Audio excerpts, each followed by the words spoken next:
There's another piece. Miss Daphne Max Reid is here with us. Welcome to the program, ma'am. Thank you so much for having me. I always say this is a business show. Can I get an elevator pitch who you are and what you do for the few people who don't know? As a business, I do about 17 different You businesses. do. So, shout out to my good friend. Shout out to the good folks over at Crossroads Art Center. Crossroads is wonderful. So Jenny Kirby, and shout out to her. She's always showed love to Mike Kate, and I appreciate that. So I saw you are known for doors. Yes. Okay, let's go back. All right. You are known as an actress. As an actress, and a lot of people know me as Aunt Vivian from The Fresh Prince of Bel-Air. Yes, we do. And being from Philadelphia, you know that's Carrie Roth. There you go. I'm from Philadelphia, so born and raised. I'm not singing. I can't. Brown is where I spent Most of your days. Yes. Okay. On the mic with Mike here. Miss Daphne Max Reid is here with us. So, at what point did you realize that you could use the power of your celeb for good? Initially, I've always used my power of whatever I'm doing for good. That's my purpose in life, is to manifest my God-given gifts. And to manifest it, sometimes you got to express it and share it. Were there times that sometimes people kind of looked at you sideways when you were sharing and expressing it? No. I haven't been looked at sideways yet, except the way you're looking at me right now. That's what happens when you're in a top flight radio program where there's one camera. I'm sure. Cameraman, we got to talk about this. See, he was looking at me sideways. Okay. I'm gonna turn this way. So, you are a creative at heart. I am a creative at heart. I have been given many God-given gifts, and I express them in all the different ways that I can. I have hand arts. I've got on-camera arts. I've got vocal arts. I've got lots of art. So let's talk about the painting. Oh, I don't paint. The pictures. Yes, I shoot pictures. I'm a photographer. You're a photographer of the door. What is it with you and the doors? Aha! I know. See, I did a little bit of research. No, well, not really. I was at Crossroads Art Center, and Jenny said, "Look at my friend Daphne, what she did." I'm like, wow, that's very nice. I take pictures of doors internationally because I think that doors are a metaphor for life. And I want you to pay attention to the details in your life through the journeys that you take, because that's where the richness of that journey is situated, in the details. So my details are doors because I got a degree in interior design and architecture, and I love looking at the details of architecture. So how do you determine which one really does it? It has to capture my attention. I walk down back alleys and front alleys and streets in all the countries that I visit. And if it catches my attention, I want to share it with someone else. I take one shot. I have no tripod. I have no lights. God lights it. I shoot it, and then I present it to you. Do you ever walk by and then think that that was the one and you go back to it, or it has to hit you right then? It has to hit me right away, because I've seen so many doors. I've got probably 1,000 doors in my collection. And I can go back to a city and I know that I have taken a shot of that door. It's a wonderful expression of craftsmanship, of color, of texture. And I love to present that to people, to show that you can pay attention to even the mundane, supposedly, things in life, and it still enriches your journey. On the mic with Miss Daphne Max Reid is here with us. She has an event that's coming up. Now, this is a big deal. Yes, this is big deal. And well, we are here, ma'am. Okay, so I'm gonna read so I make sure I get it right. It's happening. You let us know. It's next Friday, the 3rd of June. And it's the Tim Reid 6th Annual Cultural Fashion Showcase. It is at the John Marshall. Yes. All right, give us an idea of what people could expect. Now, I had heard you had said there's a variant type. You had said there's some swimsuits involved. Oh yeah, we always have swimsuits involved. That's how we get y'all there. We have 10 designers from all over the world. We've got a gentleman coming in from Panama. We have a woman coming in from Africa. We've got one coming from California, and we've got some local ones as well, and some from DC. Some wonderful, we have 10 designers. How does a person get their design in the fashion show? Because I would think that's coveted. Like, I just can't throw something together and be like, okay, I got something, ma'am. And you're looking at that like, no, not today. Our fashion show is run by a wonderful woman named Salome Sefu. And she's from Ethiopia, and she's my husband's partner in his business. And she runs the fashion show because she has been attached to fashion. She's amazing fashionista.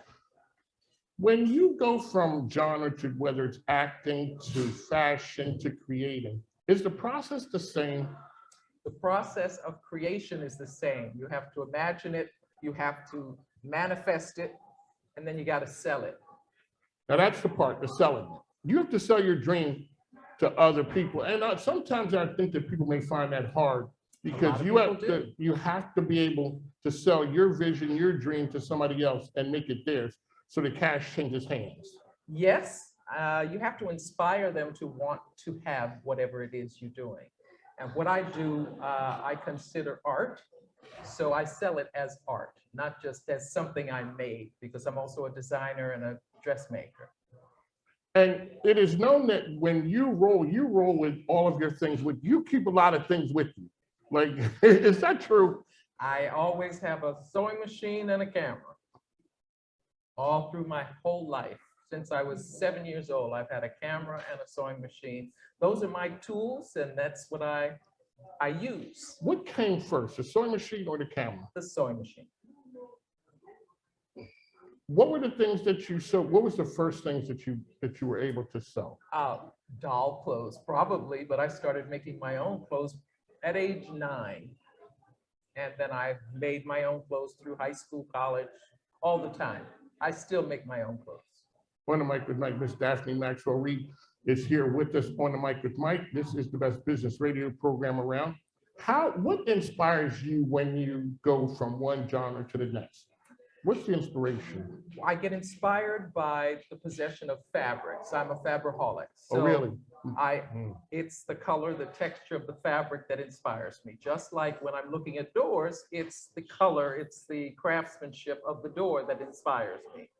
So I get inspired by visual things and tactile things. And then I try to decide what I want them to be. And the doors become books and calendars and note cards. And the clothes become my line called Daphne Style. And you can find it all at DaphneMaxwellReid.com. Now that's how you do it. Just drop it in there. Just there. Drop it in there. Exactly. Like, matter of factly, who is she? Just Google me. DaphneMaxwellReid.com. Now don't take Daphne and put a whole lot of letters in it. It's only got 6 letters. Just DAPHNE. That's it. Maxwell's easy, and the Reid that we have is REID. Yes. So DaphneMaxwellReid.com. Not 2 E's. Come see all the things that I have wrought, including masks for COVID. I make masks that have HEPA filters in them, so they're very healthy for you. And you can take the filter out, wash your mask, and put the filter back in. A friend of mine wanted to tell you hello. The music man, Al Green. Al Green. Yeah, I haven't seen or heard from him in a long time. He's the guy who helps me. He has a gospel radio program with me. He's a good guy, and I enjoy being around him. When you first started out, what was the first big break in acting that you got? My first big break, only old people know this guy. His name is Robert Conrad. Oh, of course, yes. Lisa, okay. I know how old you are. He came to Chicago, where I was modeling and doing commercials after I graduated from Northwestern University. And he had a television series that he started there called The Duke.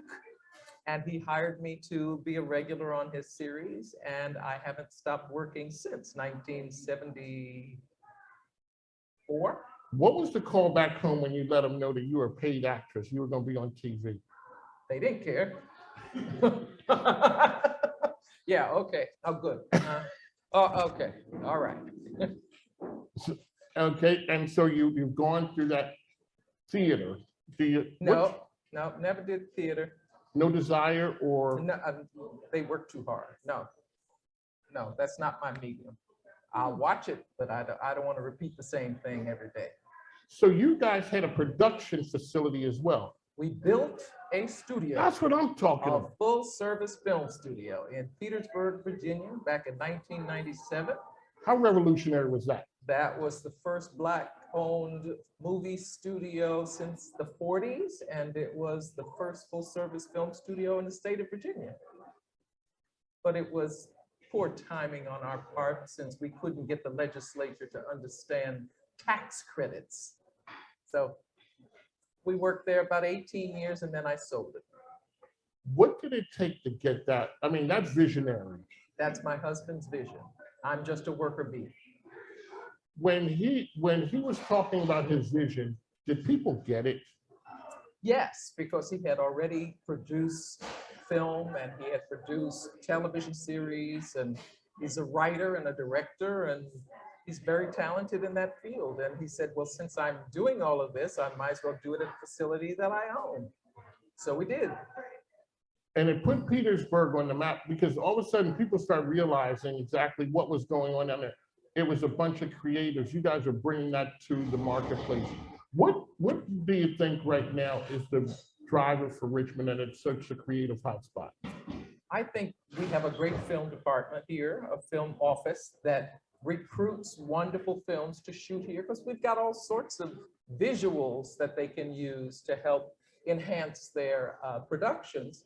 We also have now a little bit of tax credits and we have people here who are talented enough to carry a show.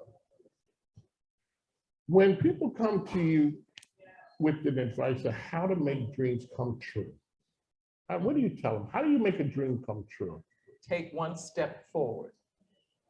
What stops most people? They don't take that step? They don't take that step. They spend time going through their mind everything that could go wrong. What difference does it make what could go wrong? You won't know anything until you take that step.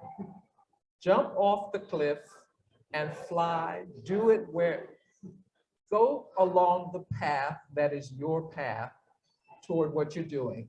And don't worry that the path seems to deviate from what you think is your goal. It's just turning a corner to give you some more information that you'll need to get to your goal. Daphne Max Reid is here with us. Ma'am, it is an honor to talk to you. What happens when people realize who you are? When did you become comfortable with when you walked in, heads turned, and people were like, "Oh, you and Mr. Timry, oh, that's you guys." I'm just a regular person. I don't. That doesn't really move me one way or the other. I think it's charming, but it doesn't do anything different to my life. I go to the grocery store, I go to the post office. Hi, how you doing? Fine, just fine. I appreciate being loved. Everybody should be appreciated. But you give a lot of time to people. I've seen you. Mm-hmm. I've seen you from a distance, and what you do and offer to people really has an impact on their life. You know, sometimes, yeah. No, not yeah. A lot of times, because I remember people would say, "Oh yeah, when I met her, she took time." And you're in every picture, like I'm getting ready to ask. I'm telling you, I'm straight up saying it right now. I'm telling you what time it is. It's selfie time. It truly is, because if we didn't take a picture, it didn't happen. So what happens when you are here and you see the people and you had an impact on their life? I have gotten word from people have told me to my face how I impacted their life. And I feel honored that I was doing what I love doing and was able to do something for someone else as well. It's purpose. It's what I'm supposed to do is give gifts. All righty, we're talking gifts. Let's talk about this event that's coming up. Come on. June the 3rd. June 3rd. There you go. This is going to be an event. This is the 6th one that we've done, and this is a fundraiser for the Legacy Media Institute, which is the institute that my husband has started to train filmmakers. And now he has filmmakers all around the world who have been through his program, and a lot of times they work together. Well, that's what you call leaving an imprint right there. There's an imprint. That's for sure. Okay, so when did he know that he had something with this one? He knew there was a vision. He wanted to help filmmakers. How hard was it the first one to get it off the ground? Well, we had a lot of help, and why does help seem to circulate? Why does help seem to circulate around you guys? Because you help a lot? Because we give it back. There you go. There you go. Yeah, I believe in reciprocation. All righty. And so the tickets are available where? They're on Eventbrite, and Eventbrite, just look for Tim Reid. You'll find the showcase tickets, Eventbrite. And we've already sold out all of the VIP tickets, so you missed that. But Oh, Lisa, oh, man. all the seats are great at the event, so come on down. Couldn't put another folding chair up there and act like a VIP? It'd be mighty tight quarters on the front row. Grown man sitting up there like this. Yeah. on a little phone. See? No, he wasn't asking. No, I was for asking me. for me. You know? Thank you. On the mic is Mike. Man, we'd like to thank you for coming on. How can people find information out there about you one last time? DaphneMaxwellReid.com, or go to Eventbrite for Tim Reid. So he's doing his showcase, his fashion showcase, with 10 of the most fabulous international designers that one could find. There you go. Hey, Jenny Curry, look what Mike King did. There Thanks, you go. Jenny. She was just here last week. On the mic with Mike, the best business radio program around. We got to make way. Women Speaking Sports is coming up next. We'd like to thank you, ma'am, one last time. On the mic with Mike. Thank you, Mike, for having me. Well, it is an honor. So, Philadelphia, shout out Philly. There you go. I don't care what anybody says about Will. He's still part of our crew. That's my That's what we do. family. There we go. We stick with family. On the mic with Mike, we got to run. Take care now. Thank you. Thanks, ma'am. Thank you.